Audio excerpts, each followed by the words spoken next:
ban. Dire team ban.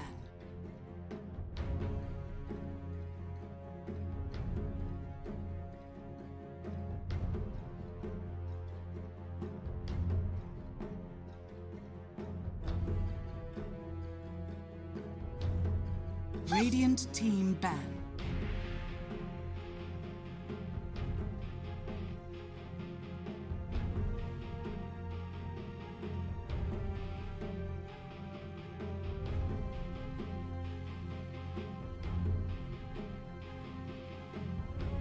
Ten seconds remaining. 5 seconds remaining. European DPC League, lower division, Hellbear Smashers versus Meta4Pro, and we are ready to head into the draft of the first game of this best of 3. And we are joined by Brian on the big board. I am still joined in the studio by Kyle and Odie Pixel. And I want to start off, Brian, by simply asking you, like, what do you think about this matchup of teams? Honestly, I think the records speak for themselves. I think Meta4Pro's overall strategy and drafting hasn't been to my liking, and I really liked Hellbear Smashers and what they're doing under Misery or Rasmus. Whoa. Whoa. Wow. Wow. Navi versus Viking. Wow. Wow. That looks like a great draft. I think Vikings got this. Yeah. Sorry, I unplugged a couple of wires. I think this is the accurate draft. Ross, the first pick. Well, I think we saw Hellbear Smashers exploit this yesterday, or on Wednesday, rather. I think they're going to do it again. I am not a fan of this as the first pick. They've done it a couple of times now on Meta4Pro. I mean, you could roll with it, you know, get some fast pace, you know, some Beastmasters, Lycans in the mix, you know, Beastmasters still in, that's a pretty good opening too. The trouble is you're very susceptible to those heroes. You don't want to play against Fury and Lone Druid Beastmaster, or really anything that runs at you. And I think the meta nowadays has a lot of tanks that are nice at running forwards. Exactly on this Void Spirit, I blame the rune, but I did play against him twice in pubs earlier, yesterday or the day before. And he owned me. I was gonna say, good. Yeah, you lost probably considering you. Well, if you can't beat me mid right now, your team is in trouble. Although I have gone up 200 MMR, these Europe pubs are easy mode. Mm-hmm. Yeah, that's exactly what I heard you say last time. You're making Brian jealous. Yeah. Sorry. Yeah, be gentle on me, Kyle. I already had to do a quick lap around the world to come back here, so. Yeah, Void Spirit's matchups in lane just seem really reliable. From what I have witnessed so far, he just never really loses. There's like some matchups that he doesn't win, but the fact that you can pick him this early on in the draft and never see his matchup and have him still have a game is pretty unique for him as a mid laner right now. Yep, I totally agree. And I also think you're probably the best at controlling runes once you hit 6 as like any other hero in Dota. Like you can just zip to a rune. In addition, you can go all of the new items. Like I think Orchid and Witchblade specifically are real value right now, and you can pick and choose which one you prefer. The Yules is also still a very nice pickup. And in general, like as Brian said, it's just a good hero, and you can pretty much mix or match him into whatever's necessary to win games in your lineup. The Ags is also insane. 5 seconds team ban. Radiant team ban. Yeah, they banned PL Beastmaster because when you pick Rasta and Void, you really have to get rid of these illusion creep heroes, or you can get run over. CM Nyx kind of require a game winner to play around, something that gives them tower damage because right now they have none. 10 seconds remaining. But you're not opposed to this opening of 2 supports? 5 seconds remaining. I'm not Brian? a huge fan. Oh, Brian? Yeah, both? Yeah, she doesn't ever want your opinion, Kyle. Like, let's be honest. This is fair. Yeah, I think the 2 support openings are hit or miss. This one I don't hate too much, just because the only issue I really see is that, like Kyle said, they do need a hero that they're enabling. Nyx provides the vision and half the damage, and CM provides the aura and kind of the follow-up in lane, as well as just casual ganks. But they don't really have like a game plan. So what I need to see from these 2 heroes, if I'm going to like them being first rounded, is pretty much revealing your game plan in the next pick, if not 2. Yeah, it kind of depends. Do you want to keep versatility? Because I know Rasmus likes Nyx off lane. I'm just not sure if that's the direction they'll want to go. I'm I'm still a huge fan of like Lycan or Lone Druid, honestly, but I'm a Lone Druid stan, and I'm just shocked more people don't pick him. The new ult, I think, is actually insane. Like, you cannot kill What'd this they hero. change? It's not permanent anymore. It's like cooldown based. Oh, you're talking about okay. Sorry, I'm not trying to be a smartass. I just wasn't sure if the change. You don't have to try to be a smartass, Brian. You just. I actually didn't know. It's like one of the few heroes I really don't care about. It's too complicated for you, right? You have hard enough. There's playing twice the one as many hero. buttons to press than any other hero, so I can't keep up with it. Yeah. Brian peaked in that Sanj and Yasha BKB meta. Yeah. The Ursas, the Gyros, the Jugs. Is Very Lina nice. enough to play with if you're Nyx Assassin Crystal Maiden? Bunch of squishies. Oh yeah. I'm sure it's really nice in lane versus Void Spirit. It is one of the few matchups. I think Stormstormer was the one that played this Correct. so far in this tournament, Yeah. and it went really well. 10 seconds. It's one of his best heroes. He's still very much a pub mid player, which isn't that meant as an insult, but his play style was molded more off of, let's say, like Wii's hero pool. Yeah, it's Lena's, Wim Rangers, TAs. Yeah. That's Storm. Yeah, because when you were born and bred in like the pubs, you gotta win pubs. You gotta get matchmaking rating, and you don't do that by playing, more niche picks. How does Lina do against the Void Spirit mid? Very good. Yeah, It's probably a his good best or second best to Shadow Fiend against the Void. Or yeah, Void's worst matchup is. Most people don't do enough damage to actually deter the Void Spirit from just pushing his third spell and trading. And that's why I think Lina SF specifically do very well. Lina obviously building up the Fiery Souls, and SF being able to threaten if he comes close with the raises. Radiant team pick. Yeah, I think they're telegraphing a bit on Hellbear Smashers. I do think they're the better team. So if they just want to kind of stick to their clan, give themselves their comfort zone heroes and good lane matchups, I don't particularly mind that. I don't know if this would work in Division 1, but I think in Division 2, if you're the stronger team, it's definitely a viable strategy. Oh yeah, totally agree. Seconds remaining. It's just so weak right now against like illusion based heroes. I could see a Naga run by a better team just kind of destroy their lineup at the moment. This is very much, we're better than you. We're going to pick good heroes and win. Your team fight is limited, but yeah, Wraith King, Lina is your two cores. Yeah. Nyx, their last pick is open though. Could be their 4, could be their 3. They ran the Lina Racing Core, the same game that Brian said, in combination with the Ember that got banned out. Yep. But yeah, this is definitely also their comfort zone. And I think if you've had a bit of time to prepare for Hellbear Smashers, this is not going to be too big of a surprise at all. They also have the benefit, like in other divisions, this Void Spirit, like if this is OG, we don't know that this is a mid Void.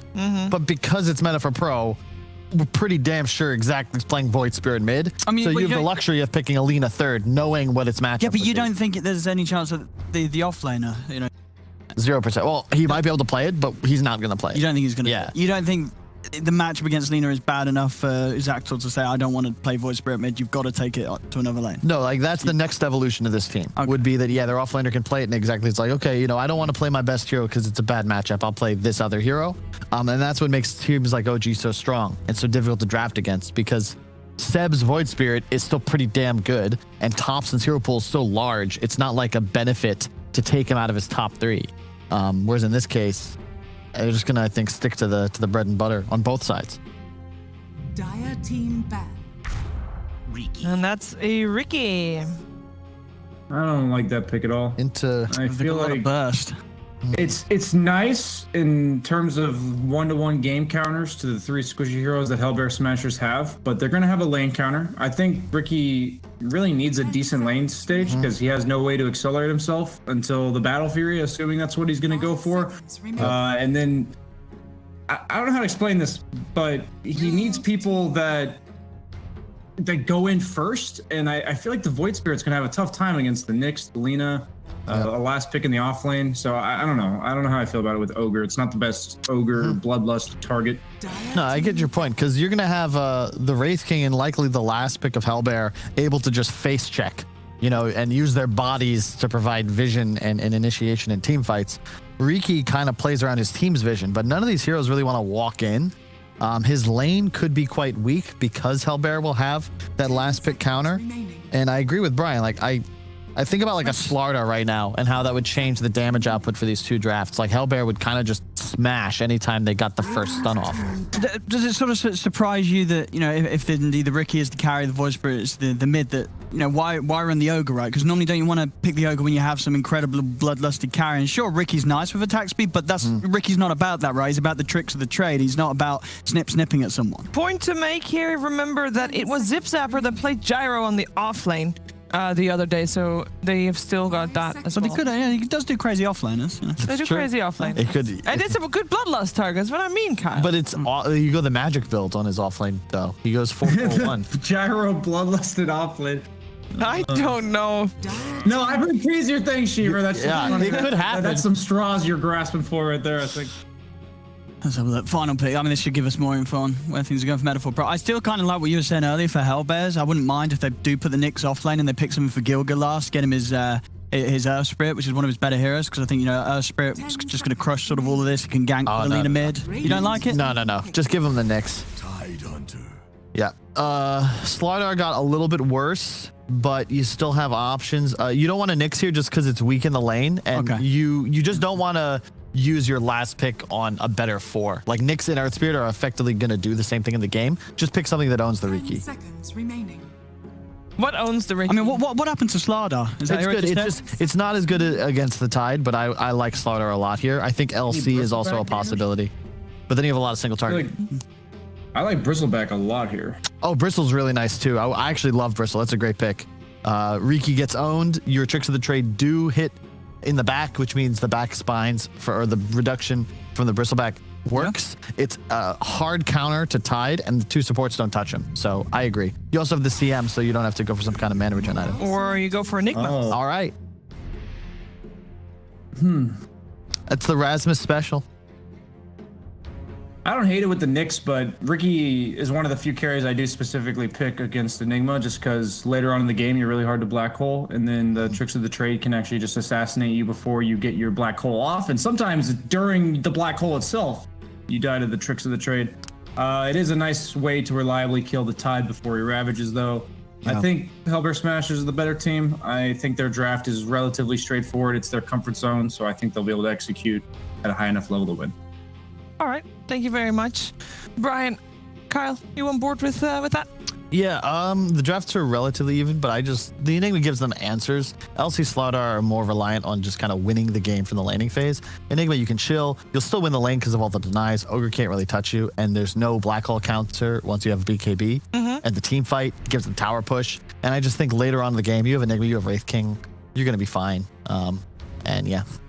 Any player that particularly has to do super well this game on the side of Meta4Pro, Owen, that will help them win? I think that mid lane is going to be pretty much the catalyst for this becoming an incredibly hard game for Meta4Pro. And it's not easy for Xactal if he is indeed still going to take the Void Spirit mid against the Lina. It's not going to be an easy lane, but if indeed he does lose that, this Lina gets out of control. I don't think there's going to be any sort of space or time for Riki to farm his key items, get this Battle of Fury Aghanims, because there's going to be so much pressure. All 5 heroes on the side of Hellbear Smashers have some sort of lockdowns done and a lot of burst with this mid Lina. It's not an easy game for Riki to play if Lina gets a good start, which she probably will in that matchup. All right, well, let's see how that mid lane is going to play out and how the first game is going to play out. Let's head over to our commentary team of Moxie and Fogged. Thank you so much, Shiver, and we get some really nice comfort picks coming out here, Fog. You get the Stormer Lina, and of course Rasmus is going to be playing the Enigma. What do we feel about this game? Do we think that, you know, these comfort picks are really just going to run him over, or do you think that this Riki is going to be a thorn in the Enigma side? I owe you one. Comfort pick. I mean, there's a lot too. And Gilgar also on his Nyx was top tier the other day. He actually kind of was the MVP for them. I think there's a lot of really signature heroes for specific players. I do like both drafts though. I like this Tide and this Shadow Shaman. The Ogre and the Riki are the ones that fall a little bit flat. I'm gonna hope to see what they can actually do in the mid game. I'm a little worried for them, and I'm also a little worried for the Void Spirit. But that's just it's gonna happen. You're versus Nyx Assassin and you're in a hard lane, so that's probably gonna be the thorn. The Riki might not get the space to be able to farm just because. Like Owen was talking about on the panel, the mid lane might be disastrous, and then Lina gets a snowball, can make rotations with Nyx, and the game could get. We'll definitely have to see. You can see they're grouping up though over on the side of Meta4Pro. 4 people over in the area trying to secure up these runes, but it's like the opposite story, or rather similar story on the other. You can see there. I'm really looking forward to seeing the Tide Shadow Shaman lane. I actually think this is one of the stronger lanes at the moment, especially into Wraith King. This hero, we say it ad nauseum. You have 2 armor on Wraith King. You're pretty fragile at the early stages. A level of Gush and just Shadow Shaman's right clicks as well. There's so much burst damage. Gush 110 damage, -4 armor. Shadow Shaman nuke 140 plus the right clicks. It's actually quite a strong lane to shut him down. So I want to see them play extremely aggressive down. But how much of that is going to backfire if they go overly aggressive, right? Because they start to, just put forth too much of that aggression and they end up losing. It's pretty scary. Like, this is a Wraith King. This is Ace on the Wraith King on top of that. And they don't really have great solutions for it. Tidehunter is kind of a solution. Well, like people really like the Tide in lane versus him because it just, in every aspect, it does the armor, as we mentioned, the anchor smash is always good too later on when the skeletons are out and you're just straight physical damage. So I just want to see them play there. Not dive tower, but definitely get aggressive because CM can't back up the race. Shout the waves with. In the top lane, do have a courier snipe right off the bat. Vicious Love is out some items for a bit as Gilgear's doing what a Nyx assassin does best early. They even block the hard camp. We see the Eidolon from Rasmus blocks that, while Gilgear blocks the small camp with boots, just messing with that ogre.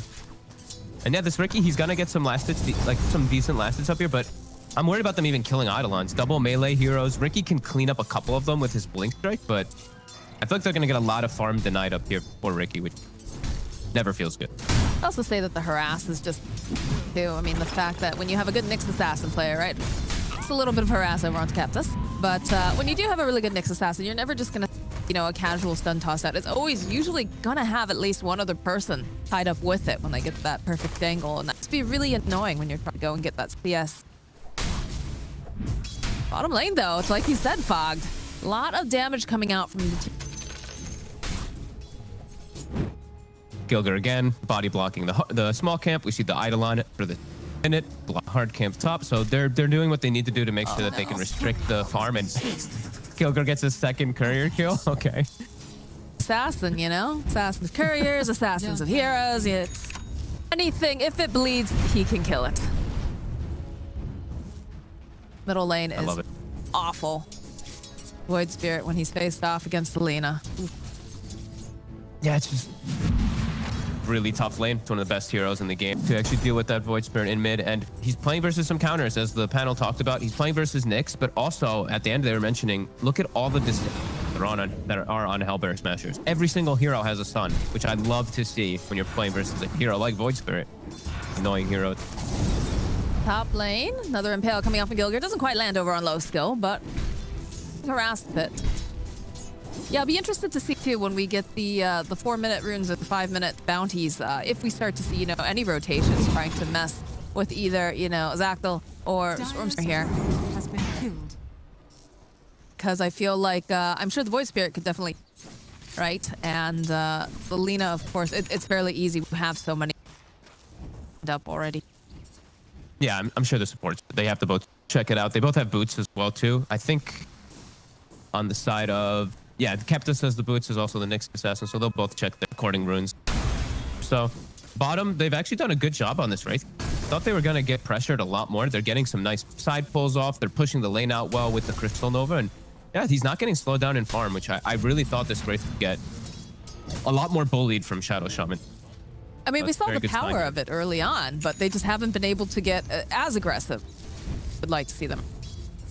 Yeah, it's really just a good job from the Crystal Man. He's just nuking the wave out, so it's really far forward, and they get the side pulls, and then the Shaman can't go for a play. Captus is smoked. They're actually looking for the Lina. I like this. Go, and won't actually follow up with any more disable, but they do manage to get the Arcane Rune for Zactyl, so he's going to be very, very happy about that. Interesting that they opted for this one. I guess, like you said, he wanted to try to get a kill. He wanted to be sneaky. Not quite enough, especially with Gilgear rotating toward the mid. And already a 1k advantage for Hellbear Smash, just off the laning start.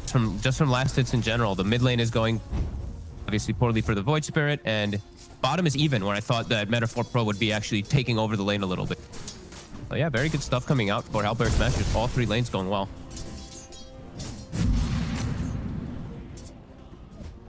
little bit of stacking.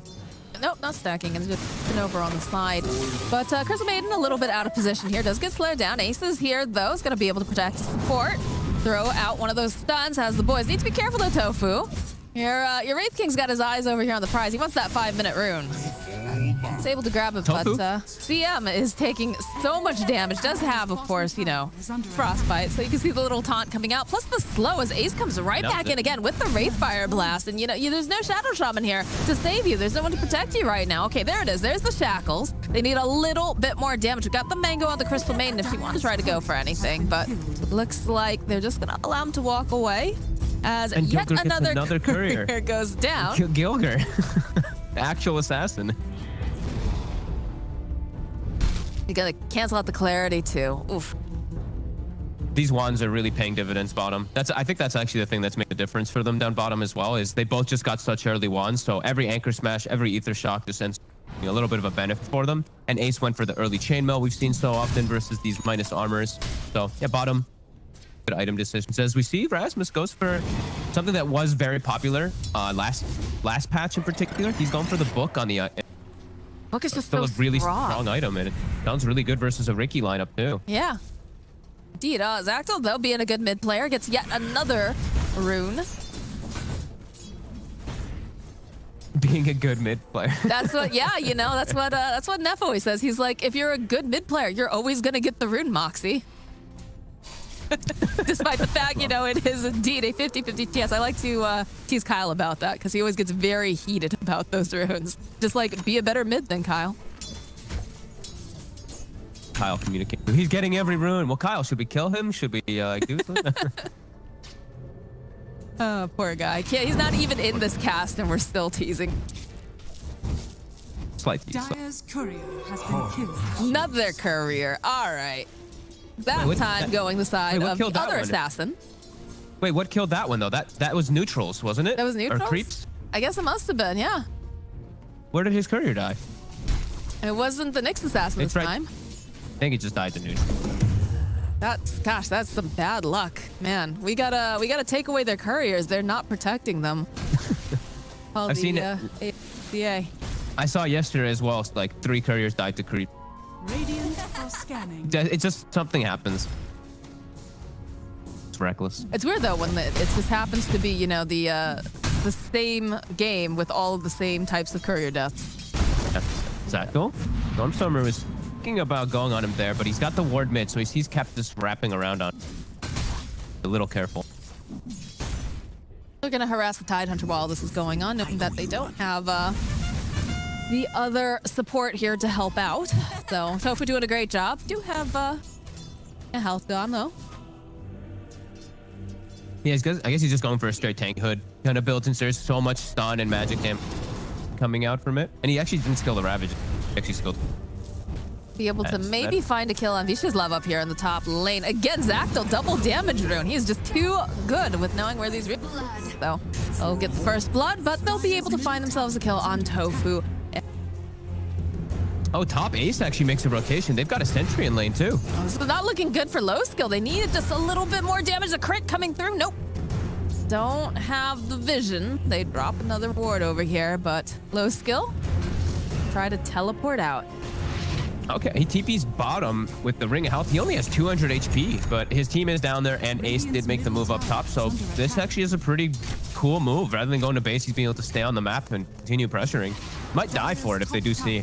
They are making the move with Gilger at least, and they're probably going to rotate the Lina. I think Stormstormer is going to get up. But his TP's actually on cooldown. He's going to have to run if he wants. I don't think he seems interested. I think he seems like he wants to put some pressure on the mid tower. You've got, you know, 3-4 heroes in the bottom lane. And you're putting damage on 2 different towers? I think you're really happy if if you're Hellbear Smashers. He's just gonna go for he had the line initially drawn, but I think they made Void Spirit shows up too. They just decide to pressure 2 towers, and now Ace is gonna be able to take over the enemy jungle, and CM's gonna meet toward mid. They might be able to get a kill even on this ogre. I think they could, but they are backing off now that the Void Spirit's making.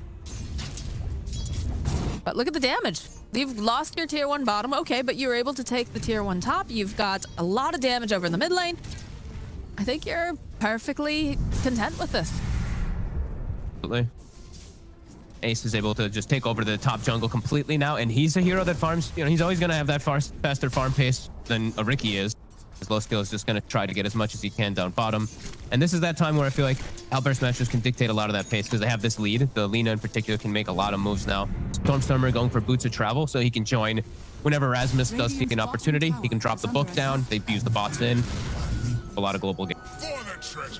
I like that idea. Skill geared. Chased after a little bit. Cozy snatches up the rune. He looks like he's probably going to die for this, though, but is bringing a lot of attention to him. Yeah, he took the bottom one and then was able to top lane, though. Stormstormer showing off those boots of travel. Has the Laguna Blade. Zip Zapper just can't do anything here. Too much damage as now farming up the lane and could even go for a little tower shove if they like. I love these boots of travel choices. More item that's been getting much more popularized right now, but this works really well when they're playing with this Enigma as Rasmus. Thought he might just cast the black hole there. He's okay, he is gonna do it. Nope. That gives him a kill, you know? That poor ogre. And the middle lane, down goes Void Spirit. Uh-oh. And yeah, it begins. This is where things are really tough. The Nyx Assassin is always going to make the Void Spirit's game hard. The Lina lane is going to make it hard, and now they're just going to be under a lot of pressure. It's going to be Tidehunter who has to defend these towers and set up, but he's still at risk of dying. This isn't an unkillable Tide. He's playing versus the Nyx, who now has Vendetta, so you've got to break, and there's just a killer amount of burst damage. These next few moments are going to be really crucial for them not to just completely lose their whole control of the map on the side of Meta4Pro. Hold that thought. The Shadow Shaman drops the wards. In comes Zip Zapper. Will go in with the Ravage. And now they just chase after Rasmus here, who does not have the black hole, but he's not going to be able to. The Osei over on the side. It's so beautiful to take down Rasmus. They're looking at Vishy's Love. A couple more hits will do the trick. Now Gilgir taking a lot of damage, does have his own Spike Carapace. They managed to get him out. Ricky, he's not going to be able to get this kill. Gilgir's going to survive with almost no health. As now Ace already had the reincarnation. So he needs assistance. And he's able to run away because Stormstormer already teleporting right over there. The Crystal Main's here. Look at Gilgir. He's got no health, but he has those Tranquil Boots. Goes in with the Spike Carapace. Very nice, calculated. Can they follow up with any more stuns, though? Ace considering it. Back off, grab themselves up an Arcane Rune. Tower. And the first Ravage, it hits on two, but all of Hellbear Smashers turn up too quickly. They have the number advantage, and there's no way this Ricky is not ready to fight. You know, this hero it needs a lot of time to be able to get this Battle Fury online. This is already a 6K gold lead. Problems clearly have been shown now after this laning start. All right, so you know we're starting to struggle on the side of Meta4Pro. You're their coach, Fog. What do you tell them? What do you need to do? Because it's scary, right? You've got this Lina. She's got boots of travel. She's showing up everywhere. Gilgir is doing so much just scouting the entire time, being super efficient. What do you tell them? Sentries at entrances is one of the big ones. Sentries and obs in particular, like where they have that one right now, right above in the middle lane. They need to have that on the two very clear spots. Right now they have to, I think they just kind of have to play pretty defensive. Okay. Shadow Shaman just push out the bottom lane, or the Ricky. Just have these two be these kind of suicides. Maybe Shadow Shaman just like scouts the side, and then just wait for Ravage. They can't fight without Ravage. So it's going to be a hard game because they're always going to have Enigma Black Hole at the time that Ravage comes up, and now they're at this humongous deficit. It's going to be tough for them to really do anything. They don't have easy ganks either. That's the problem with they don't have like a Nyx and a Lina that can just pair up and go for kills. Void Spirit and Shadow Shaman, it's a little bit not as reliable. You can't burst someone down as quickly. Through their jungle, they figure they've got to be playing low here since they have plenty of area. Smoke pause. Vishy's Love. Looks like he's going to be the one who tanks the gang. Exactly who you want. But Gilgir, he's got his eyes on a bigger prize. He finds the Ricky. The break comes out. They need to go and grab him. They've got this lockdown. The Impale, the Laguna, everything. Plus some dust. Down goes low skill. And they're not going to be able to let this ogre teleport home. He also will be joining his core. Oh, no. Oh, Keptas? Keptas? Gilgir? Got his eyes on him. Look how fast Stormstormer is, though. He's trying to just get a little bit... Trying to find that Impale. Drops the set wards over on the side. Gilgir's taking a lot of damage, but the Spike Carapace coming in hot. Be able to go get the kill on the Nyx Assassin. Gone, and they've used the wards there. Fully defensive Ravage and ward usage. I don't think they're mad about that at all. Gilgir's probably even happy. They just that's their whole team fight now on the side of Meta4Pro, and it was used on their side of the map in a fully defensive position. Now they can't actually make their own aggressive move, and they have to go full defensive posture while Hellbear Smashers can do whatever they want the next 2 minutes or so. We're gonna have Black Hole available. They have the Book 3 pretty much done on Rasmus. At downtime does not benefit Meta4Pro at all, as Ace nearly has Radiance as well. So everything kicking off for Hellbear Smashers, and Meta4Pro really stagnating. Now, how do you feel about this Necro book getting picked up on the Enigma? Because I know one of the things that the boys really like about it, generally speaking, with a Beastmaster or with like a Lycan, is that you've got lots of auras, right? And Rasmus right now, he's just gone straight up Arcane Boots into the Necro book. Is it still just as good because you have the Eidolons as well, or? Yeah, I love this build. It was so popular in Enigma before because also, we didn't touch on this, but it's what the reasoning was that people were doing it is in the laning phase, the build up, you just have amazing mana regen. And then once you get the actual items, you're able to pressure and actually be on the map rather than just pull. His stun is actually relevant. So stun plus a Book 3 into a Riki as well. It's just got so many benefits.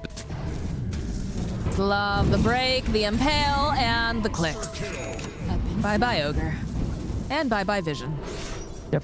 It's just, yeah, into Riki, into this when you have map control too. I don't see any downside really when playing, when you have this type of lead and you're playing an Enigma, why not going? He's their push. It just does so much for him. Mentioning it. Yeah, they're collapsing super hard because they know Ravage is down. They know Shaman Wards are down. There's nothing that Meta4Pro can do right now but some farm up and hope that Low Skill can finish up the battle fury. Well, Radiance is complete now for the Wraith King, so Ace is having a great time here. Super fun. He's not afraid of this Titan. I mean, you're afraid of the rest of the team showing up, but you've got your team sitting nearby, Radiant are scanning. waiting patiently for like any sort of opening that they can get. Look at them. Bottom lane too, Lina. All right, she gets hacked up. Low skill looking maybe for skill. They go, they commit the wards, but they don't grab Stormstormer. They drop the wards and they don't get anything for it. A little bit off the mark with the Impale in the top lane, but a lot of pressure being placed as now Stormstormer, again with those boots of travel, making his way over. Spike Carapace comes out, and Stormstormer is godlike. How did this happen, Great. indeed? Good aggression, constantly. I mean, 10k lead, 17 minutes, tier 2 taken. They can take the outpost now. Gilgir will do that immediately, and they're constantly threatening. They even might start poking the high ground here with this Book 3, because just resummoned. They're just forcing all this reaction. And now Ricky's Battle Fury is done, so he can kind of clear out these summons with his tricks, but... The stun, they have the vision! Down goes Low Skill so quickly. That is the worst possible way to start off for the side here for Meta4Pro for this defense. It's worst way to finally, you just get your Battle Fury and then instantly die right afterwards. Forced back to the base completely. Hellbear Smashers got what they came for. They put down very nice wards, actually 2 wards, just to watch the area and watch the escape. They're just continuing their dominance, not letting Meta4Pro get any space. Zactyl does have Ag, at least he does have a bit of a power spike, but he's just playing into the Nexus. So many disables, it's really hard game. It's terrifying because you don't have anyone to like. So yeah, he can zip on in, but the rest of the team, they gotta waddle their way over there. There's no really like good quick follow-up. He's really dependent on finding, any sort of pick-off, and it's very difficult because of the way that Hellbear Smashers are playing so tightly together, and you don't want to go after a Wraith King. I think honestly versus this team, you might want to just ban Assassin. Gilgir does so much.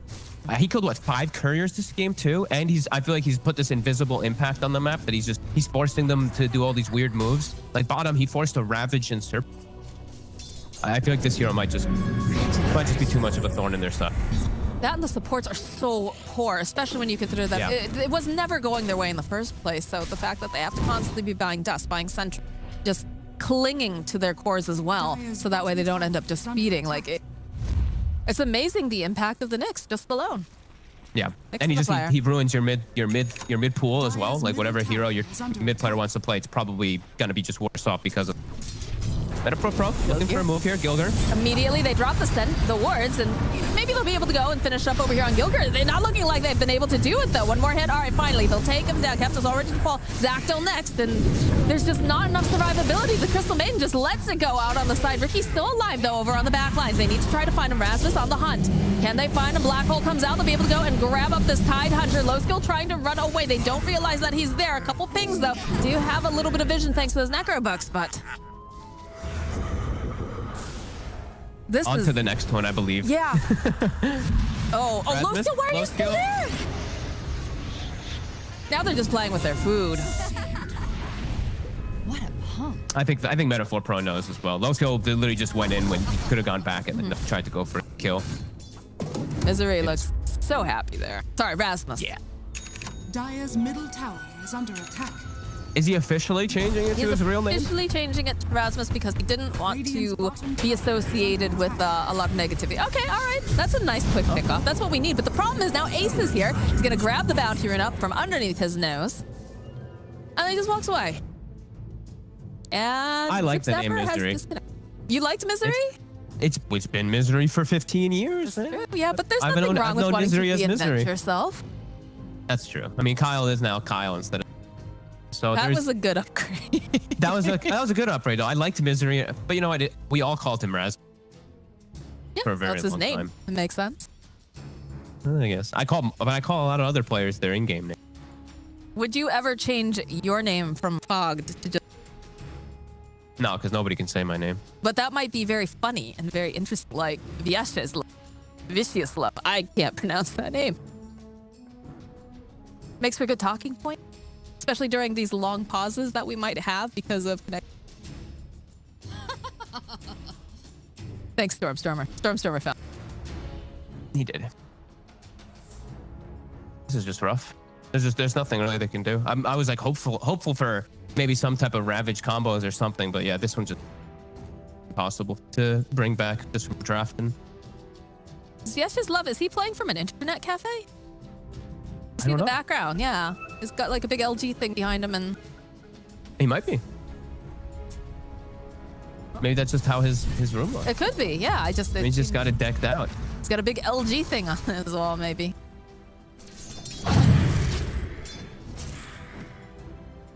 Well, Hellbear Smashers firmly in the driver's seat of this game right here, right now, and Meta4Pro struggling to kind of keep up.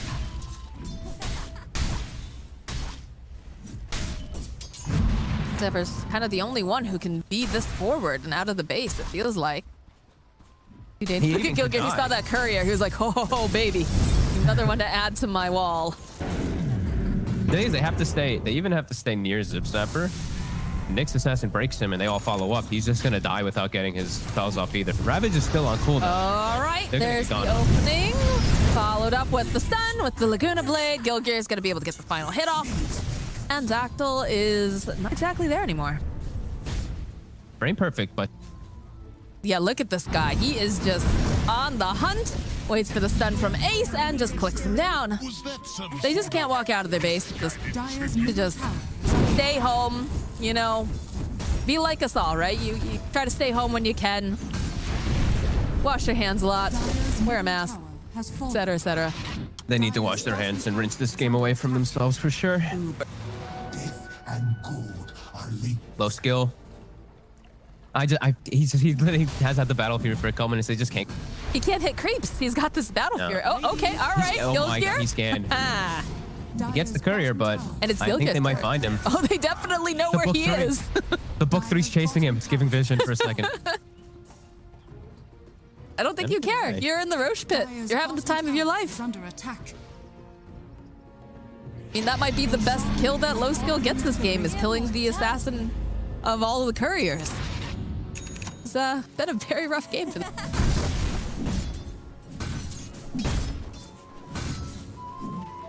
Somehow has to farm multiple items. It's just impossible. He just can't. He needs like 3 more items. If he was able to somehow get it, I could kill. It's a hard knock like for him, but you know, they're still hanging in there. They're trying their best. Every game matters, obviously. And the best ones are when you come back from a 20k deficit. I mean, some of the best moments in our Dota like history are. It may be. Nope. Look at this. Immediately, the teleports are coming in. Silence coming out. BKB coming out from Stormstormer. Manages to go, lands the stun. Thinks about going back in for like half a second here. Forces out the tricks of the trade. In comes the Enigma, Rasmus. Position does have the black hole. But it looks like Meta4Pro, it's like you said, they don't want to be here. It's Ace. So he had his eyes over onto Zactyl for a moment. They're but all Zactyl's swooping. late.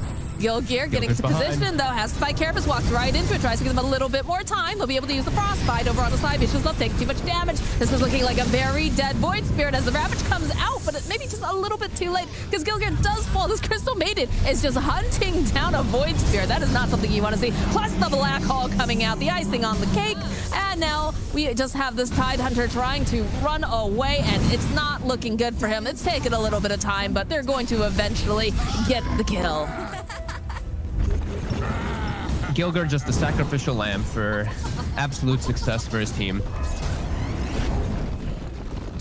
Yeah, I agree. I agree with you, especially watching this game. They cannot let him get.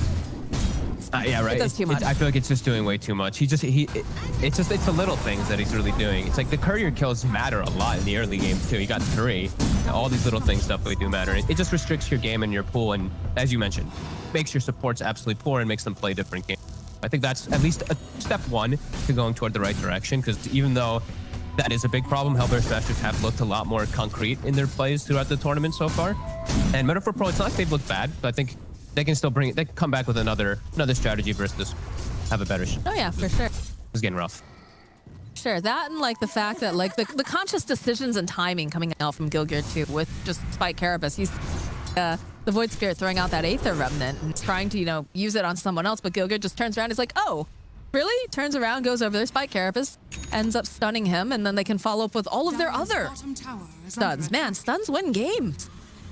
Especially when you're playing versus Void Spirit. I love to see those type of drafts where everyone has a disable for him. Zip Zapper, quickly annihilated. Yep, nothing he can do there. They'll follow up with another stun, another kill. And they have the BKB. Gilgear is just making... I don't even think he's making space. Look at that, he uses the bullwhip on himself, turns around, gets a double stun. The best Nyx players always hits multiple heroes. It's never just one here. The GG gets called. They've had enough, and you know what? I think that is the best call. Gilgear even like goes top, insult to injury, right? The game is already pretty much over, and he just tops the TP of the Shadow Shaman with trying to hold, make a last. Just overall, I think Hellbear Smashers came with a really strong plan, as they have in the last 8 games. This is now their 9th game win in a row. Looking really hot, honestly. Rasmus and the boys are kicking it from the start of the games to the end. They're not really making these laning mistakes. I've actually seen their lanes go really well every single.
of the overall macro of Dota. But how much can you learn from that from one game and how much can you actually implement in the next? We're about to find out. We have Brian on the big screen. We have Kyle and ODPixel here as well. And game 2 of Hellbear Smashers versus Meta4Pro is coming your way. We are about to be ready for the draft. Brian, anything in particular you wish to see different from last game? Because last game was not an even game.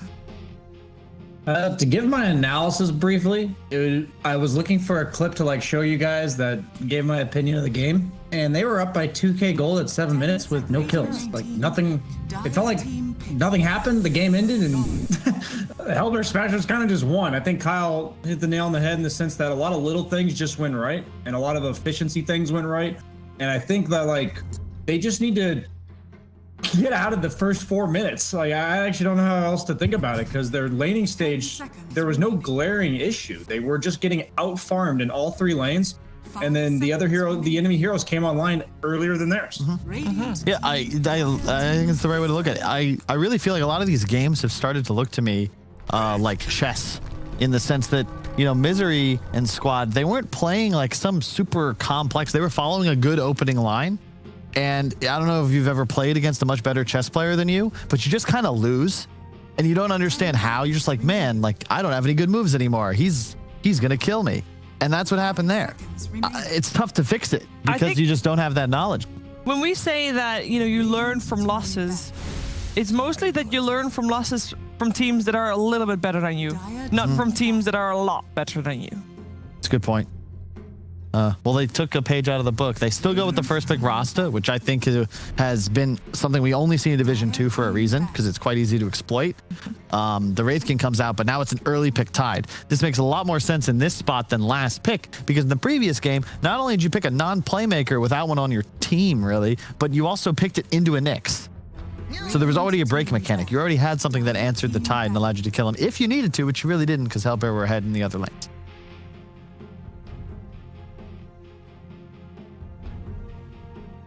What do you make of the openings, Owen? Oh. I mean, I like the Meta4Pro took away the Wraith King. You know, I didn't want to see Hellbear Smashers get their hands on, you know, the 2 of the strongest heroes this patch, the Nyx and the Wraith King. And Meta4Pro's made sure that's not going to happen with the Nyx ban and the Wraith King pick. I got to agree there. Not a huge fan of sort of the Shadow Shaman opening. You know, as strong as it has been in sort of in the upper division stuff, it normally is picked in that second phase. Rather than sort of shoved out here in the first 2. So a little concerned about that showing, and I think it might sort of cost them some of the more potent heroes that they would have wanted to get later, because they're just going to get banned out now.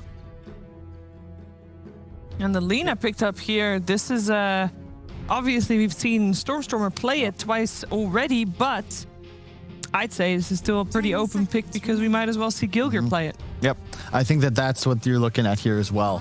The first one, when they picked it in the same spot in the previous game, but they saw the Void Spirit. Yeah. And as we discussed, the lack of versatility on the side of Meta4Pro means that's mid, I'll pick the counter. In this case, you're doing it without knowing that matchup, which likely makes the debate. Especially, like, I could see them pulling out like a 4th pick TA or something like that on Meta4Pro, and then all of a sudden it's like, okay, got him. And they swap up the matchup, they dumpster the TA, and curtains. The thing I have started learning myself about drafting is how when you reveal certain things, it allows the opponent to punish it with picks they otherwise wouldn't have been able to. And I think this first pick Shaman is weak because Crystal Maiden specifically can't stand playing against these 4s like Clock, Tiny, you know, up in your face kill heroes. And the minute you pick this Shaman, that opens them up to say, okay, yeah, we can pick this super squishy backline nuking 5 that would otherwise not be viable, that we wouldn't feel comfortable picking. And that's something I've started noticing with a lot of these better teams, is they just immediately punish not like 1-to-1 counters, but like the concept that is no longer going to be in the draft of the opponent based on what they've revealed. It's kind of cool. That's a good point. Remaining. Right, and that's why you don't see the top teams do that. I like to think of it as a volatility is a buzzword nowadays for other reasons, but hero volatility, you look at a CM, yeah, you don't like playing against Clock, but no matter what, CM is going to do like CM things. You're nice in lane, you got a nuke, you get man of the squad, nothing crazy. Shadow Shaman is a lot more volatility because you're based on being up close and personal to land the disables and to have good like wards. You want them to matter, but you don't have initiation. You're a waddler, wanderer. No, waddler. You waddle into the team fight. You're penguin. Yes. Or duck. Yes. They waddle. Yes. Or goose. Great I analogy. keep getting distracted because Brian, like you guys can't see him, but I can see Brian on the big screen, and he just has these expressions, like his thinking face. It's like I'm watching Blue's Clues. I was well, the thing is that I'm trying to really understand why people pick what they pick. So what I was thinking in my head when I saw Witch Doctor was that it's a really hard lane counter to Tide. It's really hard to play these beefy strength offlaners into Witch Doctor just because the Maledict offers the extra damage that usually is not there to bring you down. And so I was like, okay, this is probably going to be a 4-position hero that enables the Tide because it's going to be hard for him to fight the Witch Doctor. And boom, you see this Earthshake. Like, it's really good against the Wraith King for the AoE. It's really nice in lane because you get the fissure block, so the lane's going to be near Tide's tower. And I think the first step in understanding this type of stuff is to know, like, or at least have a decent idea of why, or like what the description of their hero has to be. But then you really get to see like into the minds of these players that like, oh, they think the best way is to dodge the lane and give this Tide a good early few levels. Also really nice synergy with the Lina mid. Very easy to gank. It'll likely be Lina mid after the Shaker selection. And then you last pick for Ace. You got a lot of options. I'd love to see him bust out a Meepo, but we just don't see it very often anymore. Why try to risk it, right? They just want to get the rest of their Saturday off at this rate. Yes. He's got a big plans. Yeah, he's got big Going plans. to the club later. Being there, probably their computer room where they sit and play more Dota 2, which is a nice type of party in my book, to be honest. Well, I'm happy there's Kunkka versus Tide. Got a little bit of a lore battle going on there. We are looking for our last heroes. Looks like we do have the Void Spirit banned out mid, even though Lina crushed it. So that's a little bit of an odd ban for me to see the Void Spirit still removed despite Lina doing so well. Why do you think that is, Owen? I don't know, actually. I mean, yeah, I agree. It's confusing. I mean, maybe they still just feel that's sort of the best hero he plays, and that this Kunkka is maybe going to be an offlane Kunkka. And I don't know. I think it also could just be Hellbear Smashers maybe feeling pretty confident and just banning whatever they fancy. Yeah. Because I don't think they're going to be too concerned after coming out of that game 1 win. Yeah, they're going to be going into this with full confidence. At this stage, these latter bans are less of a concern for them. Yeah, removing the heroes that Exacto feels comfortable on is already a strategy regardless, right? We got a troll band out inside of Meta4Pro. We are still most likely looking for Ace's hero. Yeah, I'd like to see something so big from Ace. You know, you've got incredible control and lockdown around you. You know, something big like the Terrorblade or the Deucer. You know, one of these sort of big carries that's going to be massively enabled by this insane amount of stun and team fight that's surrounding you. Yeah, you need some real damage output. To Owen's point, you need to hyper carry, something that just straight up wins you the game, because everything else in your draft is built around. That's why I'm really still a huge fan of Meepo. I think Ace Terrorblade would be pretty top tier here. I don't dodge these heroes and Alchemist. I mean, I'd like to see an Alk, but I don't think he'll pick it. But if he does, this is a really nice out game. This is actually a super free out game.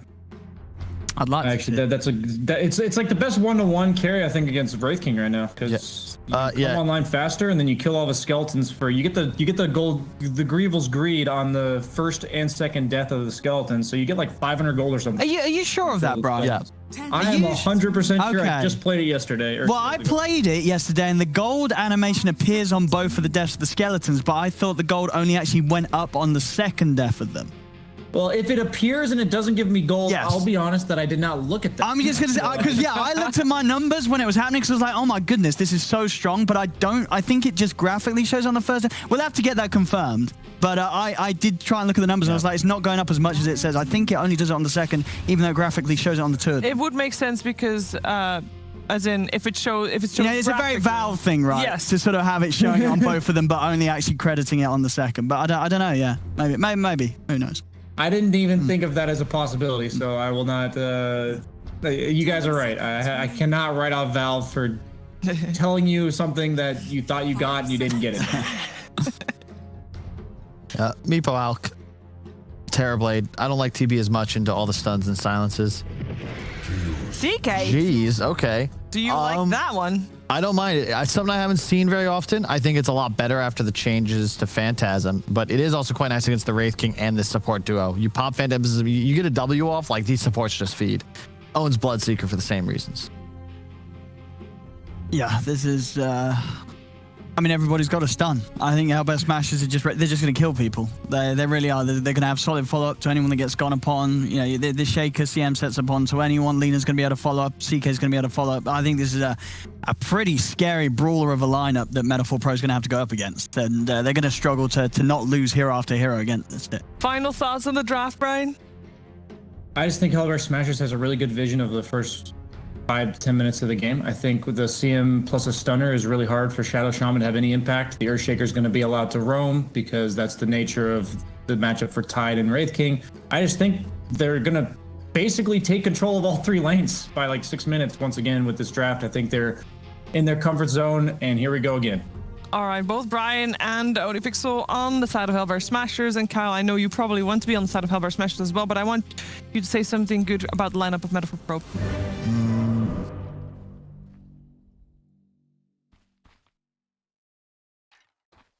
I got nothing. I'm just kidding. Well, that says you do actually have nothing. All right, that says enough. It is an uphill battle here for Meta4Pro. Let's find out what they can do in game 2 with Moxie and Fog. All right, Fogged. We have a last pick, CK here. Do stuns just win games? Is it really that simple? Because our panel sure seems to think so. Blood. Very strong, comfortable heroes again for the side of Hellbear Smashers, and I like Brian's point. I was going to bring up some kind of similar when you do have a hero like the Shadow Shaman that you open with. There's like you open up the pool now for them to pick and go for these kind of squishier heroes to be able to press. So I think it looks like a tough game for the support duo for sure on the side of Meta4Pro. I think that's why we see Gilgar even go for this Earthshaker, where his contribution is in lane. It's going to be this resetting the positioning of the lane and all that, rather than actually threatening the Wraith King. Because as we mentioned, Tide on a good matchup, but you know, Witch Doctor's there, so the Tide's worse, so they have the lane dynamic. They just kept reading the scenario really well on Hellbear Smashers and making a nice solution to what they'd see. Meta4Pro definitely an uphill battle, as you don't see a lot of clear for this Phantasm once the game progresses. And just strong lanes on Hellbear Smashers again. All 3 look good. Seems like they know exactly what they're doing with the draft, and I was almost wondering, you know, we see the fact that Stormstormer is indeed playing the Lina again, and they banned out the Void Spirit, even though, you know, it seemed like it was a piece of cake. I'm wondering if it was just, you know, more taking away the hero he's most comfortable with, because it just definitely felt like Stormstormer kind of manhandled him. That's definitely what it seems like. I don't see another reason why they would have done, unless something we don't know. Maybe they were gonna flex it somehow, but there was just no way. So yeah, a little weird, but we'll see how it all progresses. And the one important thing is like bottom is not this winning lane. It's different. They have to play it right to make fissure blocks. Otherwise, the Witch Doctor and the Wraith King will be able to do really well versus the Tide. But I'm sure Gilgar, as we've seen, has a very good idea of what he's doing on one of his specialist heroes. It'll be fun to watch him. He always seems to be in the right place at the right time, and that's very, very important when you're playing something like the Earth. Honestly. Earthshaker is probably the most important, just where you are on the map hero. Bottom, aggression already coming out onto Rasmus. Good combination here, but Fissure slows him down. Take a little bit of the damage. And he can make a lot happen, as I believe as the panel said. You know, he can help out bottom. He can make easy rotations to the mid to punish Echo if they don't have a ward down. Mostly going to be lingering. Yeah, I mean, that makes sense, right? Because, you know, the Tidehunter is going to be pretty tanky after a certain point, but you do have to worry about, you know, the Maledict coming off of Yetch's Love. And you want to be able to protect your Tidehunter, but not take too much. Oh my god, all right. Yetch's Love absolutely erased from that one gush there. And this is, wow, all right. The aggression is on. This is what I expected from the CIS region the other day, is just everybody running at each other. Do love a bloodbath. Yeah, good setup by Hellbear Smashers top. They got their level 2 first, and they just literally made the move. And this is something where CK is also amazing versus the hero like Shadow Shaman, another hero that requires positional and just getting in there. You get slowed by CM, and then you kind of have to do this like double step to turn around, and then you just get pulled in by the CK out of position. A very strong lane for this Shadow Shaman in particular. So we're liking the last pick Chaos Knight here, yes? I know Kyle wanted like a hyper carry. It can fit that. It's a little bit different, but it's definitely an ace hero. He used to love playing this hero. He loves all of his mic, for quite some time now. And it's a hero that's just unexpected. I think people don't understand this hero because he's back to how he was years ago with the Phantasm. It's a little bit different. Top. This is, kept us. Might be able to run away here though. Find that kill this time around. Gilger is smoked around the mid too, trying to set up for something. But yeah, the CK overall, I think it's a hero that nobody's really playing. I think it's JJ just actually updated me. It's only been played once in the. It did win. Mid. Oh, this positioning is very nice. Needed maybe just a little bit more damage as Rasmus also ticking down here. Maledict, I think he's be all right, just barely 30 something hit points. Was that? Get him with Doctor. He's got Windlace. He can't. He's trying. He's doing everything. The taunt just comes out. See you later. Bye bye. Tried to pull it into. Tried to grab the creeps into the ancients, but Rasmus didn't let him. Just will be able to get. Efficiency right there. Still getting it while leaving his lane. But with that CK, was that an SA? Because I know Hector still really loves that hero. That is a good question. He didn't tell me exactly what. It's only been picked once. But yeah, I know Hector. He still loves fan of that hero. He hasn't had a lot of success with it, but he still loves it. Look at giving them a run for their money though down here. Cast bounce off. This is probably a dead. Oh no, I guess low skill not interested in going for the kill. Have to be careful of that courier though. Yasha's Love's gonna be able to get the wards on the courier, but Gilger still fine. He's gonna be able to walk away from the engagement. Oh, or is he? Keptas is running at him now, but doesn't have that lockdown, so can't really get in range. Nice fissure here, and nope, not going to be able to go and grab the rune up or deny it from the Kuka. But a lot of attention being drawn to just the kill gear there. They had to try to set up for this rune for Zactyl. He's getting absolutely dominated in the mid lane right now, as expected too. I mean, Stormstormer is so comfortable on this Lina versus another melee hero. Easy pickings. Ace will get popped over on Zactyl, but he's just using it to run around a bit. Nothing crazy at all. Keptas is having to just sit around the mid lane too. They've got that mid ward watching Gilger's movements, but he's trying to back him up as bottom. The cask does bounce. Ooh, not back to res. Be able to walk away yet again. There's been so many engagements here. And like, look at this. Tofu is just making Zipzapper's life miserable. The taunt constantly too. I'm sure that's got to be triggering him. That taunt is extremely annoying. I think he's been doing it since the last game as well. Yeah, the music is probably the very annoying part. But Yasha's Love, though, should be able to go grab up this bounty rune. Here, just going to send him up, throw out the cask. Does he get some lucky bounces? No, he does not, as he'll turn right back around. Stormstormer's coming over and hot. He'll get some body blocks off, and that should be a kill. Going over to Gilgear. Oh, and a courier. And a courier. These couriers. A little bit of in no man's land, but that one. As Tofu is also, I think he's stacking this camp for himself and farming it as a CM because now his CK is in a 1v1 versus Bloodseeker. Shadow Shaman's getting pulled all over the map from Gilger's movement. So the supports on the side as Hellbear Smashers can move around. Trying to set up for Stormstormer mid. They do have the boat available. No, it's going to be pretty hard for them though. Yeah, so look at this. It was Team Spirit who picked it. Spirit, it was offlane CK. I feel like I should have known that. Dropping the Blood Ride is not going to help that much here, Zipzapper, although it'll make it so that way perhaps they won't be able to go and draw him back in once that reality rifts back up. He might still go for him in a second. Steps up too far. Zipzapper has to be careful. And now bottom, the lane's been broken, so Wraith King has gone to the jump to maximize, and that just gives Rasmus now a very, very free lane. It's only level 2 Maledict and only a level 2 Shadow Shaman. 6 minutes in, very low level on these supports. try to make some plays here on Rasmus. Look at the shackles off, followed up the malediction. They're very low level. They don't have backup. Yeah, Gilgear is coming in hot too. This is a dead Keptus. They just need like one more hit. No, he decides, all right, they could have gone for it, but Zip Zapper in the top lane too is taking so much harassment. Looks like the Wraith King is gonna come top.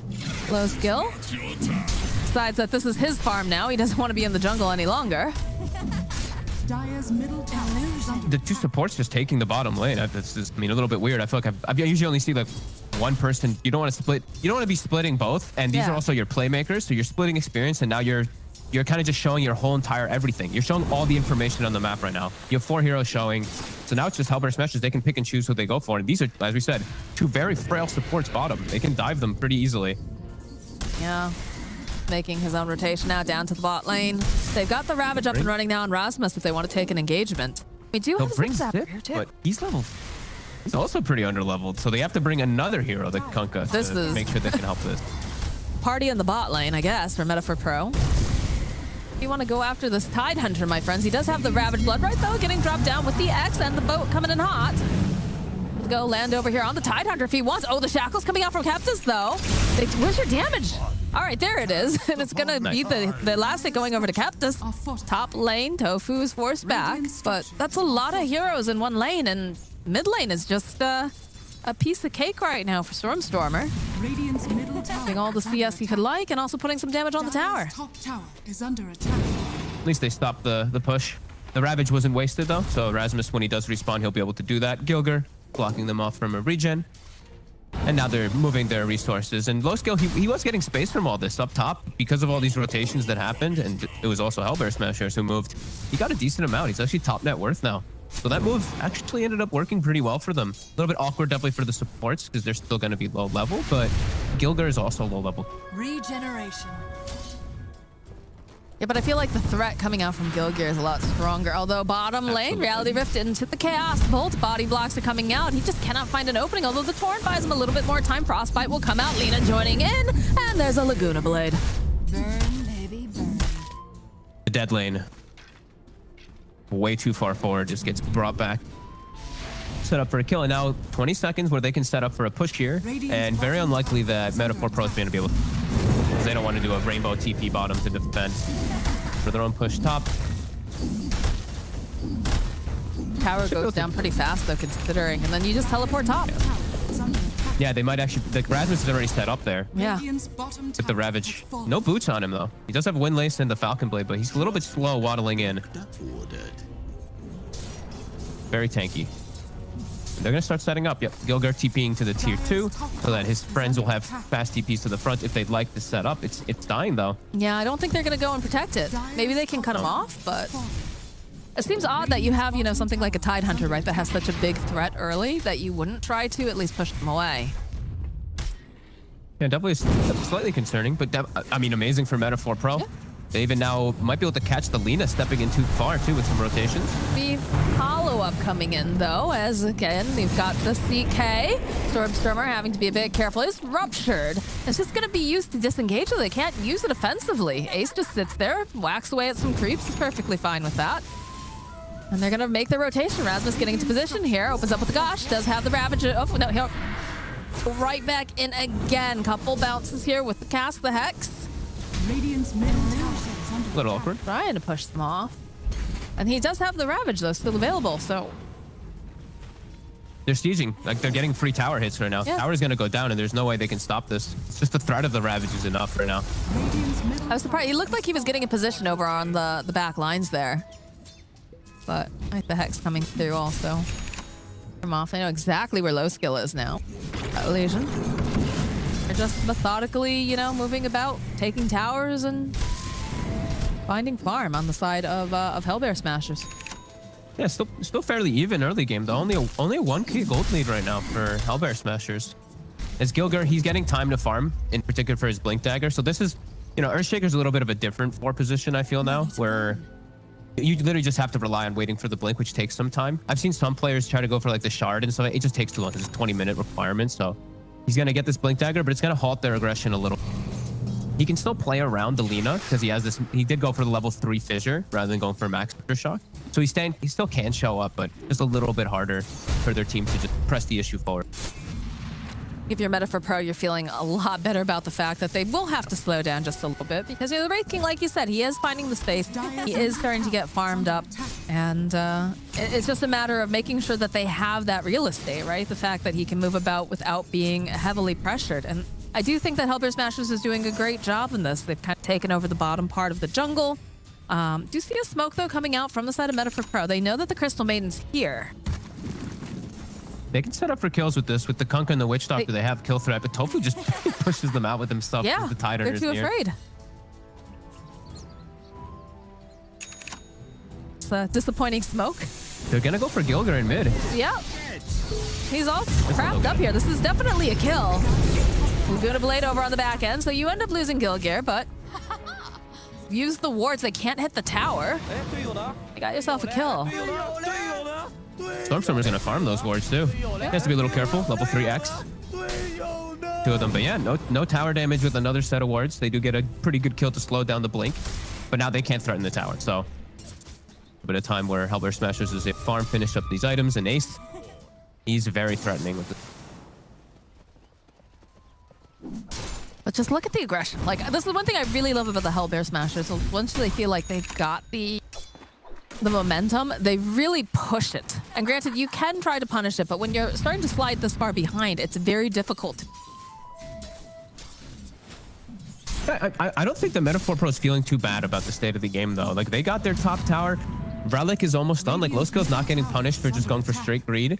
So I feel like you're not feeling too bad about the state of the game.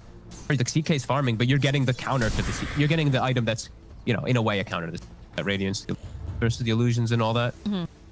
But when you take a look at like just the other people on the team, right? Their economy is not as nice. A lot of all the eggs in the Wraith King basket, so to just to be able to damage and make things happen and just kind of pray and hold on for the time being on the side of Meta4Pro. But I worry that the other cores on the side of Hellbear Smashers, you know, they're really big, they're powerful. Like look at Rasmus here, like a lot of damage coming out from this Tidehunter.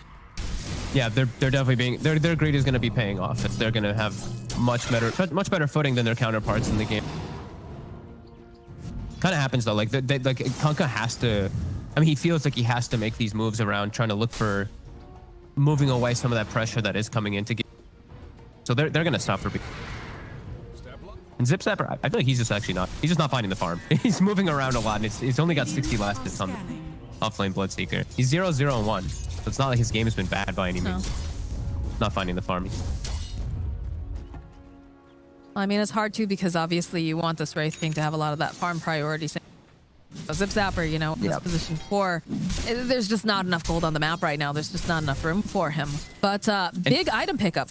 We just have the Blink Dagger pick.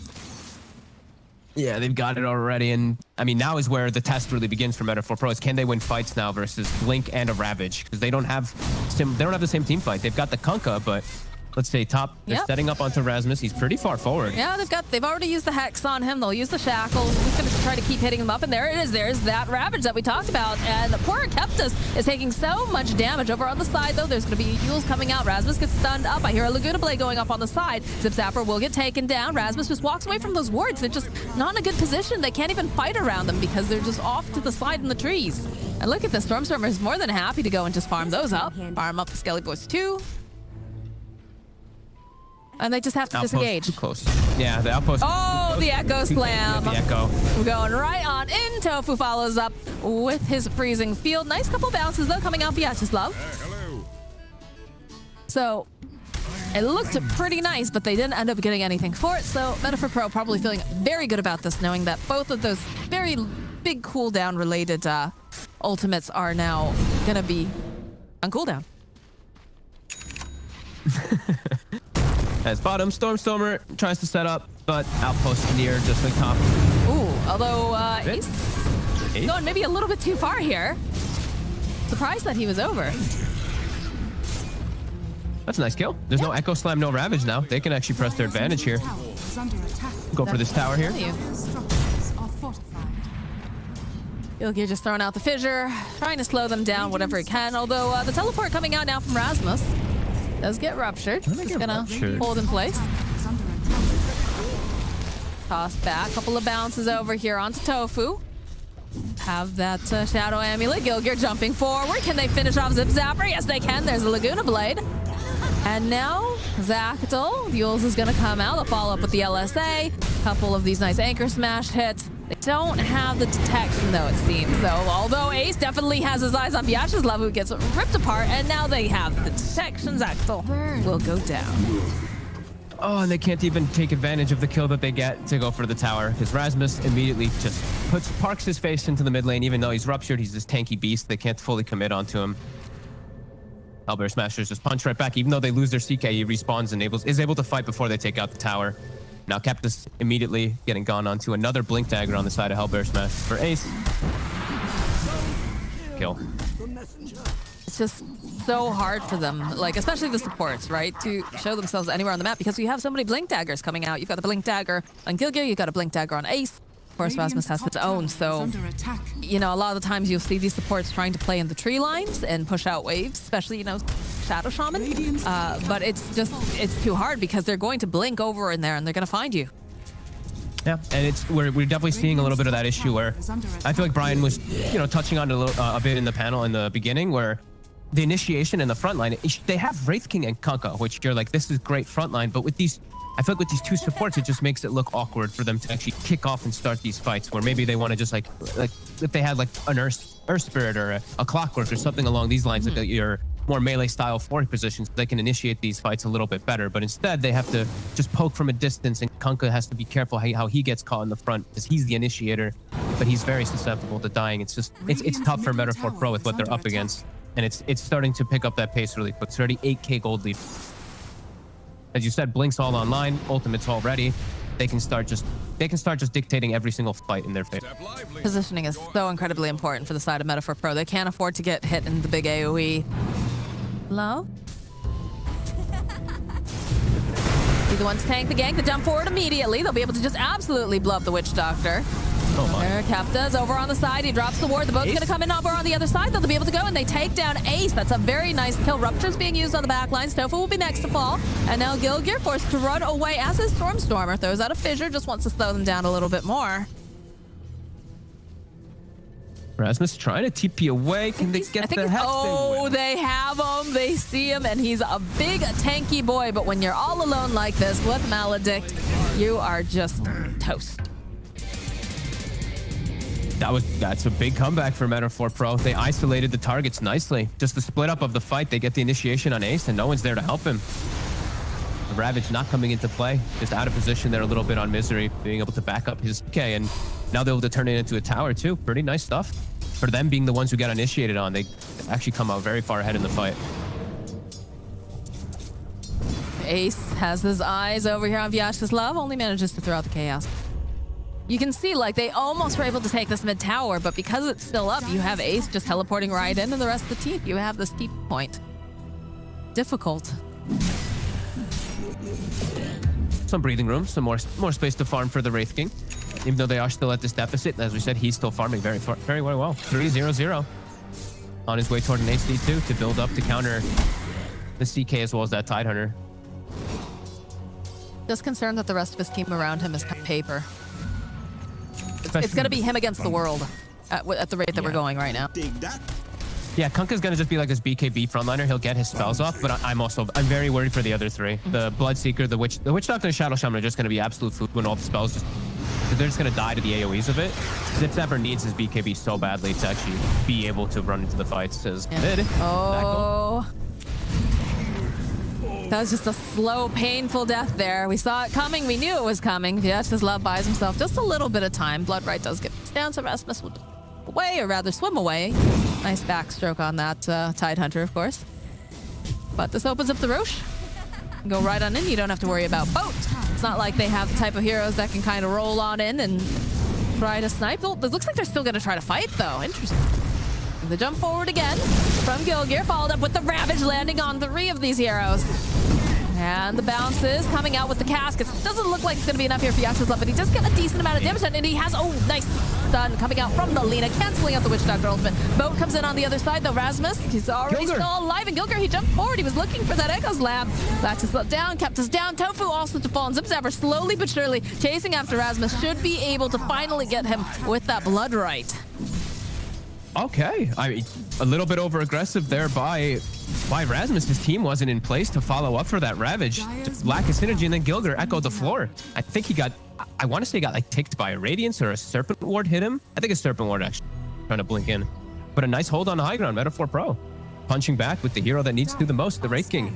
Getting all these cleanup kills. Yeah, I'm pleasantly surprised that that fight went as well as it did, because it felt like they were fighting, you know, this choke point area. And when you have AoE, it definitely gives you that advantage. But like you said, there was just a Ravage, and then the follow-up was a bit lacking because everyone else was still on the low ground. All right, let's see. I want to watch Gilgear here. I think a Serpent Ward. I'm pretty sure Serpent Ward flipped him around the edge there on the right. But yeah, look, he's still in the air on the Wraith King. The Ravage catches too, but a buyback from Kunkka, and his team is too far to really follow up. Ace isolates himself in. Yes, it's maledicted. And watch the right side, yeah. Serpent Ward's hitting Gilger. Yeah. That would have been a 3-man echo, but the boat was already off, so they already had the run protection. Sometimes it's like that. And sometimes you're also Zipzapper, who gets Laguna Bladed to the face several times in one game. Definitely needs that BKB. And speaking of BKBs, guess who has one? Not Zipzapper, but of course, Lina. That'll be very nice, since he's also playing versus a lot of disables and chaos in the fights. As it's still a pretty uphill battle for this Wraith King. He's got the AC finished though. Like we said, he's having these good timings. Team lackluster around him. And now they just have to really put most of the attention on the Wraith King. I mean, he's pretty much all that they have, and they also now know that Kunkka has he bought back. So if he dies, he's gonna be dead for a very long time in the next fight. Low Skill's playing very risky up here. They have vision. They know he's here. The LSA, they've got a lot of lockdown. This is looking like a very dead Wraith King, so it is going to be the first death. Incarnation back up. They've already got the Ravage. Can they follow it up this time? Echo Slam over onto the side. We'll be able to go land on two, but the eyes on the prize here is that they want to take down Low Skill, and by God, they will. And poor Gilger's stuck in all of those wards, but it does not matter, because he's still going to be able to land the fissure. Over on the side, Zipzapper, they're just body blocking this poor dude. Yeah, followed up with the Torrent X. Boat comes out, trying to give him just a little bit more health. Can he stay alive long enough? No. Down goes Zipzapper. Kunkka's being held over hostage by his own tower. Like, look at Rasmus, he's just tanking through this tower. They're diving very, very far here, Fog. Torrent comes through, and it doesn't matter. Stormer hits him with the LSA. Well, the best possible way for a fight to kick off for them. Just Wraith King in no man's land. TP's taking way too long to back him up, and they just kill him twice. Stormer commits the BKB on the Reincarnate, and then they just full commit everything, and Gilger gets a good echo this time on the sidelines to attack. I'm just so confused why the Wraith King was so far forward. Yeah, I guess he thought he was a lot stronger, or maybe he thought his team was going to be there faster, but yeah, he was just way too far up. This is cool. I just noticed that the Earthshaker did pick up the shard, where he can walk on top of his own fissures. Yeah, and his aftershock works along it too, along the fissure the whole time. So I feel like cool. Yeah, he can also enchant totem like while the fissure's down when he's not even standing on it, and it stuns on it too. It's pretty nice, and it helps you these D wards in these funny positions. Bounty. It also works versus, I'm sure people already, Earthshaker players know this, but you can walk through Tusk Shards and Clockwork Cogs shard, and you fit. I'll take that. PSA out there. Nice. Thank you for the public service announcement. Hey, I mean, Clockwork owns Earthshaker through most of the game. Now you just get a shard, you stun, and you just walk out of the Cogs. It's very, very nice. All I can think of is that the more you know sign that goes across, like some of those PSAs I used to have. I'm probably dating myself at this point. I'm old. Yeah, the G.I. Joe. And knowledge is power. Go, Joe. Yeah. Yeah, of course. They're on his weight around here in the mid lane, and they just seem so reluctant. They're very afraid to go forward because they tend to be just together on the side of Hellbear Smashers. it's just so much stun and control, like you said. They need BKBs. Oh my God. This as low skill. He steps up too far. Look at the Power Ranger Gets started TPs on. coming out. Gilgear's here. They'll open up here with... Oh, they get the stun off on both of them. I don't even think they know he's there. They don't know if Yasha's love is here at all. Go forward. They're just... This poor witch doctor. He's almost dead. This poor witch doctor. He took so much damage. They don't even know he's there. He's just killing. He's like, I don't know. God, please don't place down a random sentry. Please, for the love of God. Radiant's top tower is Ooh. under attack. To watch your carry just die.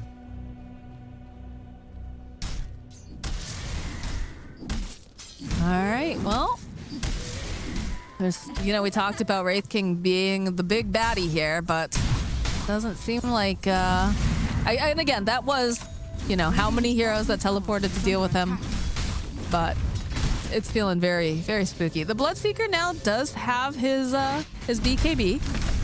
So does the Crystal Maiden on the opposing side. Oh, God. 5 position CM has 100 last hits and a BKB. Holy moly, this is The dream if you're a Crystal Maiden player. Yourself an Yeah, Ags next. Yourself a Rampage. I mean, these fights look possible now. Sure, there's a lot of stun and control, but now everyone's going to just be turning golding in the fights on the side of Hellbear Smashers. They're just going to walk right through every single one of the spells casted. Items just coming out too slow for Meta4Pro. I mean, the fact that Bloodseeker is the same farm, but below the CM just has everything. Yeah. God. That item timing for CM. All right, Meta4Pro, they're going to smoke up. They're hoping maybe they can get a pick off. There's a smoke already on the side of Hellbear Smashers, though. Like ships passing in the night. Gonna dodge each other for the time being. Oh god, this fight's gonna be super hard unless Meta4Pro starts it off just killing. They have to kill somebody immediately and start 4v5, and even then, they just can't walk into this massive amount of team fight that Hellbear Smashers actually. They can't go. Can they wrap around here? Can they? Because you can't go from the low ground here. Absolutely not. I don't think you into Aegis. I think it's just Those you're kids doesn't asking even to care. get wiped. Yep. I don't feel like you can walk into a high ground at all here. Radiant's Trying to cut the wave a little bit. under attack. Doing whatever they can. Same position. Should they go into low ground? And again, Ace is so hard to kill. Step lively now. Your Twice. soul is on board. Yeah. Dire's middle tower is Supposed to be the Wraith King problematic. that's terrifying to try to kill twice. In this case, it is Invisibility. the Chaos Knight that they just Radiant's can't top seem tower to is under attack. figure out a plan for at this point. And I mean, low skill, he's like we've been mentioning, like he's farmed, he's doing great. There's so much overwhelming control that I feel like he's not even gonna move in the fights. I feel like his Radiance Burn is gonna do 90% of his damage. He's just gonna get frostbitten. He's gonna get stunned. He's gonna get chain stunned over and over again. Inside of these situations, it's hard.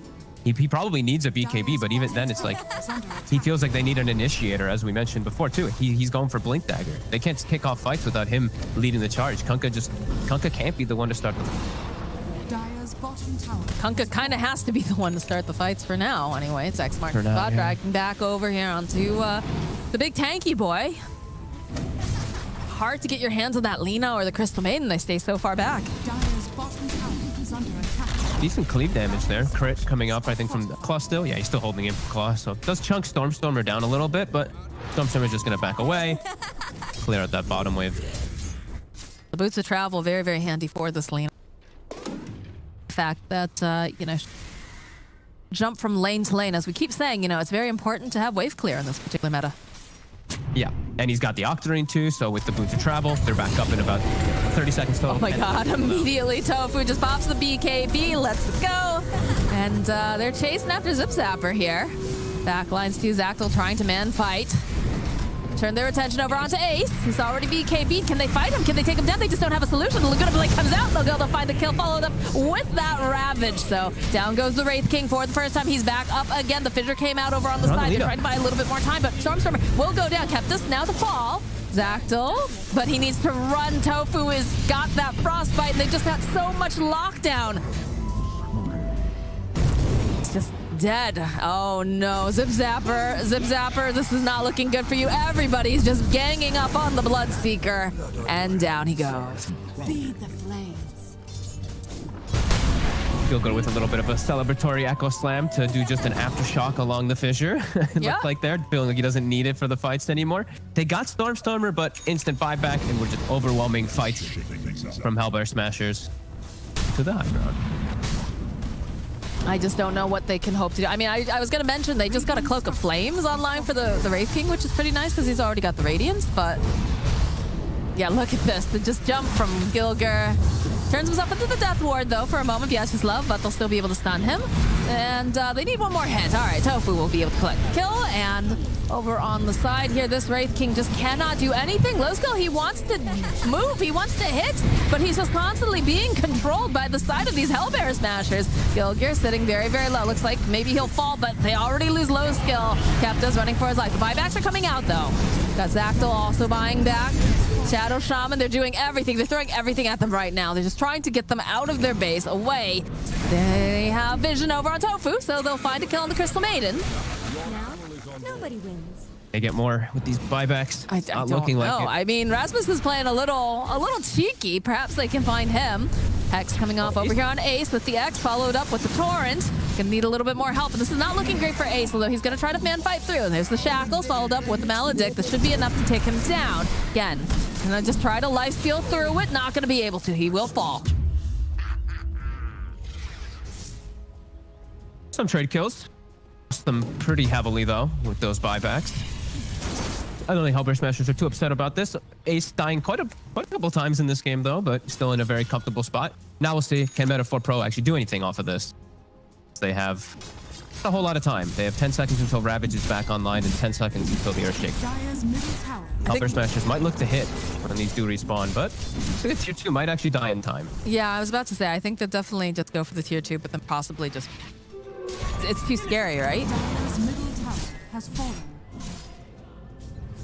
It's decent, though. They can take the farm from the jungle, too. Low skill, he's going to be able to clear this out, get closer to the BKB that he desperately needs because he's controlled the whole time. At least get themselves some type of farm and then back away. And maybe some wards. They can get one nice deep ward down.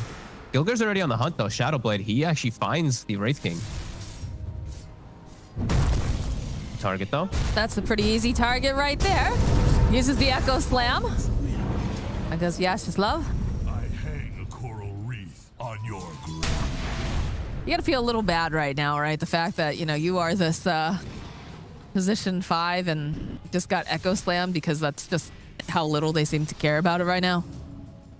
Yeah, I mean, it's just Gilgir's just throwing it on whoever he sees. The point is, he sees another target pretty deep forward. He's going to try to control them until Ace gets closer. Yeah, base is definitely close enough. There's a Rupture, though, coming out. But look at this damage coming out from Ace. Plus, Stormstormer's here, so Reincarnation pops. Coming right back up again into the LSA. I'm sure they have a Frostbite on everything that gets just thrown on poor Low Skill. He has no buyback.